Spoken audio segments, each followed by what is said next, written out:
এই যে দেখেন গরুগুলো আসতেছে, এই যে দেখেন এক লাইন ধরে দেখেন বিশাল মাঠ। এই যে ঘাস আর ঘাস বিশাল। তারপর নদীর ওই পার আছে বিশাল মাঠ। এই যে দেখেন শুধু দেশি গরুই দেখেন। দেখেন বিশাল মাঠ। এই যে দেখেন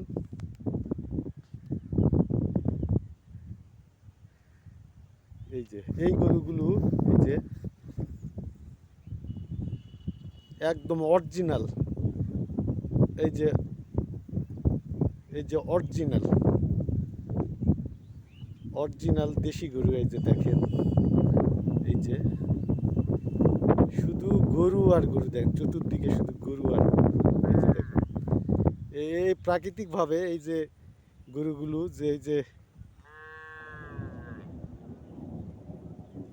এই যে একদম অরিজিনাল দেশি গরু। এই যে দেখেন বিশাল মাঠ আর গরু দেখেন শুধু ঘাস, অরিজিনাল ঘাস খায় খায়। এই যে দেখেন চতুর্দিকে শুধু দেশি গরু। এখানে বিদেশি গরু খুবই কম, ক্রস গরু, বিদেশি না ক্রস গরু আছে দুই একটা, কিন্তু বিদেশি গরুই বেশি দেখেন। এই যে দেখেন দেখেন বেশিরভাগ দেশি গরু। এই যে দেখেন চতুর্দিকে ছেড়ে দেওয়া, এগুলো এক জায়গায় করলে অনেক গরু হয়, কিন্তু আমরা এই যে গরুরা বিভিন্ন জায়গায় ঘাস খাচ্ছে সেইগুলো থেকে তোলা। এই যে দেখেন এই যে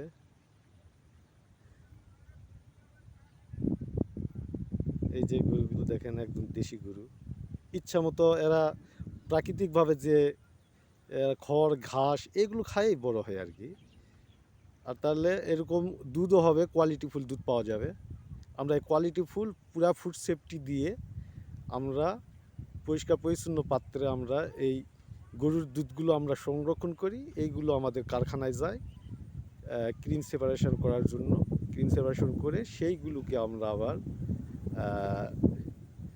একদম অভিজ্ঞ পাবদার যে অভিজ্ঞ যে দক্ষ যে কারিগর রয়েছে ওনার দক্ষ হাতে নিপুণ, ওনার নিপুণ দক্ষ হাতে এই গাওয়াগি তৈরি হয়।